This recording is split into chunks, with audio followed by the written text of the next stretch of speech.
YouTube? Quinn Wade coming to y'all with that instant analysis on Indiana Pacers beating the Detroit Pistons 111 to 100. The Pacers go to 23 and 19 and 12 and 12 away from home, and the Pistons go to 21 and 20 and 10 and 10 at home.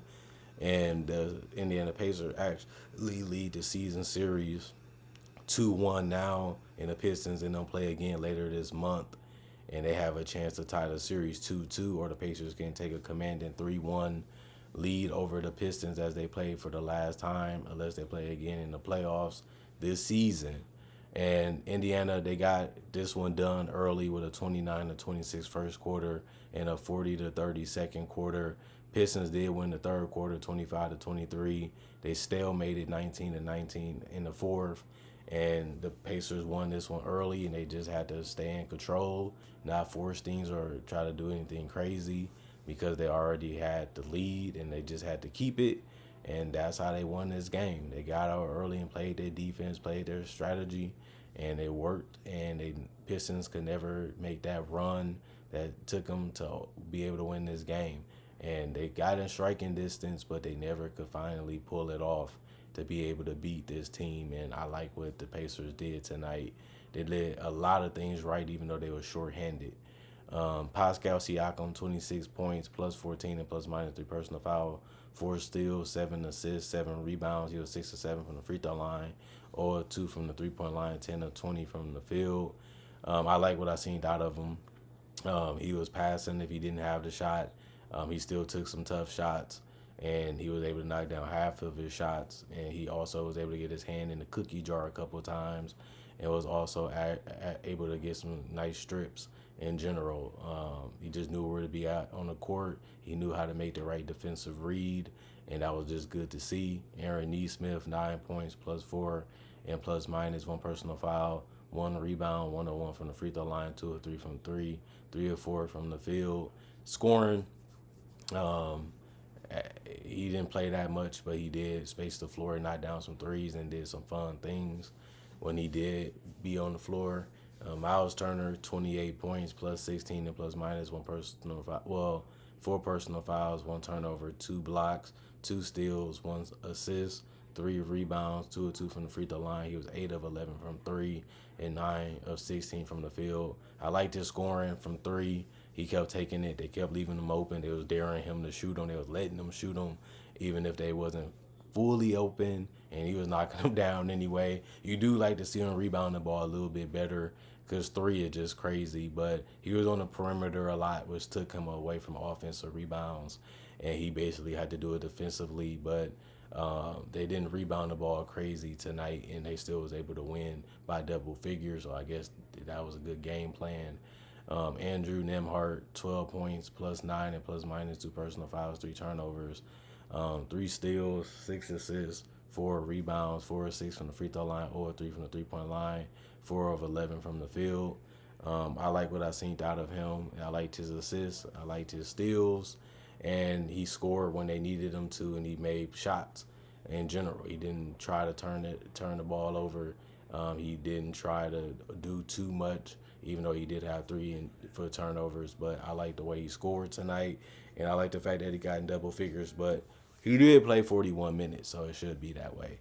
Tyrese Halliburton, 17 points, plus 10, and plus minus 2 personal foul, 1 block, 1 steal, 8 assists, 4 rebounds, 1 of 1 from the free throw line, 2 of 6 from 3. He was 7 of 15 from the field. Scored the ball decent.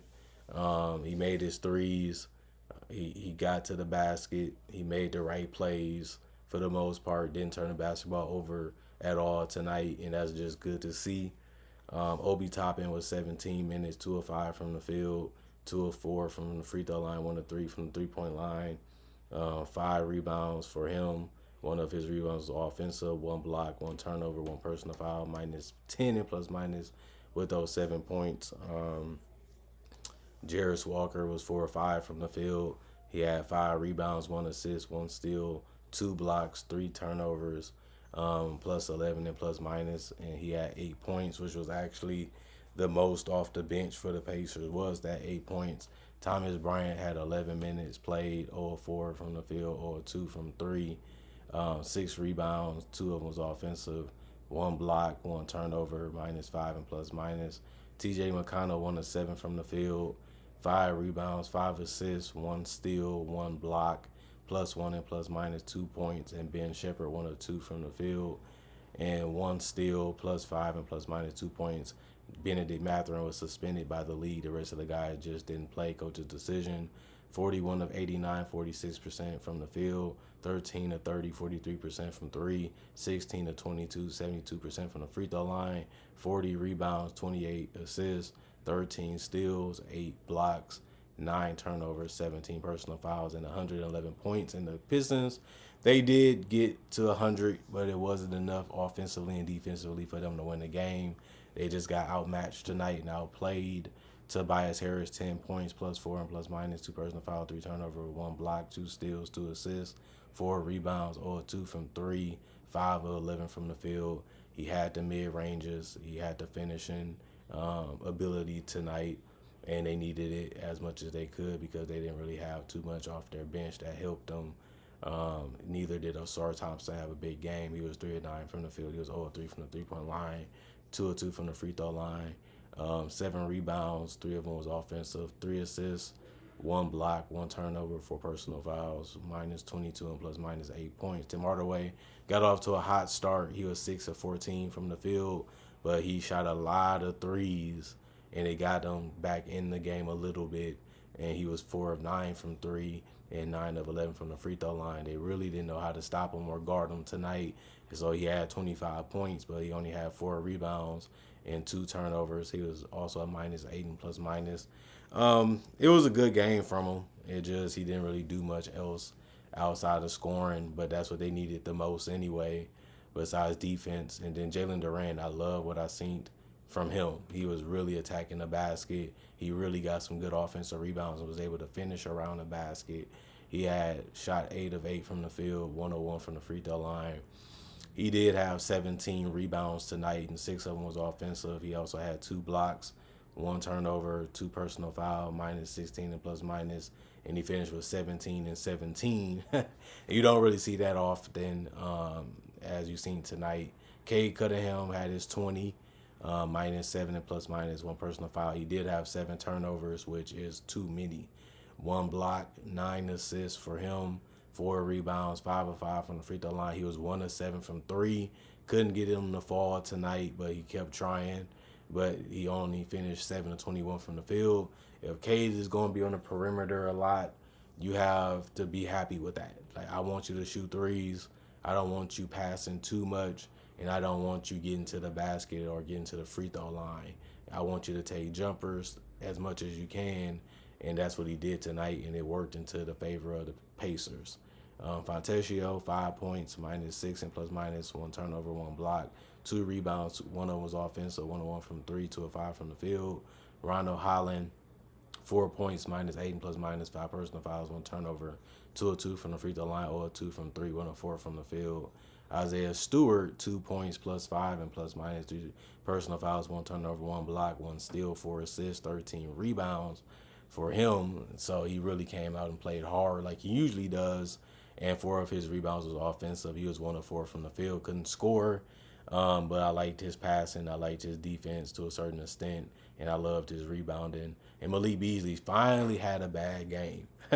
You haven't really heard that much this year, but he was 1 of 10 from the field and 1 of 8 from 3, and he was 0 of 1 from the free throw line. A big reason why they couldn't win this game and couldn't stay in the game is because one of their best players that they put in the game for 26 minutes couldn't really hit any shots, and nobody else really was able to step up besides Duran offensively.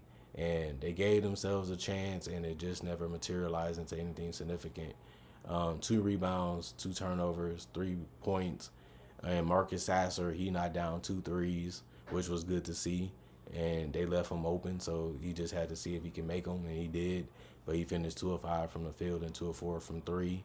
2 rebounds, 4 assists, 3 personal fouls, 3 plus 3 and plus minus, 6 points, and then 36 and 91, 39% from the field as a team. 9 of 36, 25% from three, 19 of 22, 86% from the free throw line, 14 offensive rebounds, 55 rebounds total. And for them to get that many rebounds and still lose, even though they have 14 offensive rebounds too, it just shows you how well, the Pacers was able to score and how much of a struggle it was for the Pistons to do it. 22 assists, 3 steals, 7 blocks, 19 turnovers, 20 personal fouls, and that was really it for the Pistons. It was a cool game to see, and it was just a good win for the Pacer fans to get a rival that you respect and showing that you can beat them, and that's all you really had to show and all you really had to do tonight. And you had a lot of guys that didn't play or missed. It's still good that a team win is very good for your morale because this roster been through a lot in the beginning of the season. They playing better in the middle almost of the season, and we're gonna see if they can continue to do it. Because why shouldn't they? They was one of the best teams last year. They should bring that over this year. Chemistry should be better. Communication and respect should be better, and they should just be playing better. But teams have gotten better, and teams have switched things up, and teams have took more chances, especially in the off season.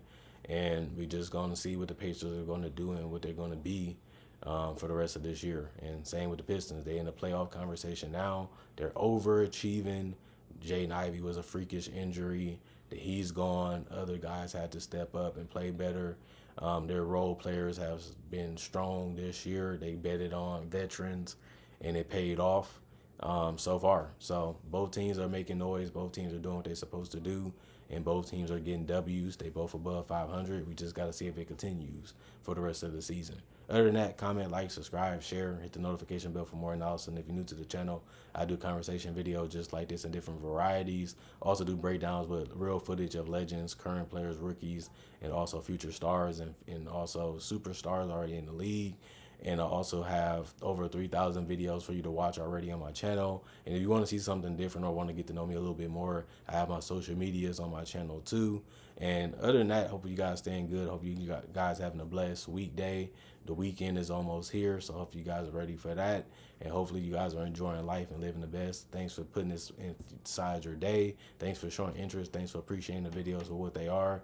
This channel is real strong because you guys love watching and seeing what I have to say on a daily basis, basically. And I love making videos that's like this, and you guys love it too. And that's why this relationship and why the channel has become so popular and so big, the last couple of years, especially. And analysis has become one of the most pop culture words in the world. So I think that's a good thing to see. I think that's a good thing to know. And I think that is fun. I'm a pioneer for basketball, being on YouTube, as I was one of the first channels to focus my channel only on NBA basketball, and it has brought me so much love and success for that reason. And I'm glad people are enjoying the channel for what it is and loving it for what it is too. And all I can say is hopefully you all can find that same type of passion, that same type of burning or hurt to be able to achieve what you want to achieve and do what you want to do, before your life is over. Other than that, see you guys later today, possibly with more analysis.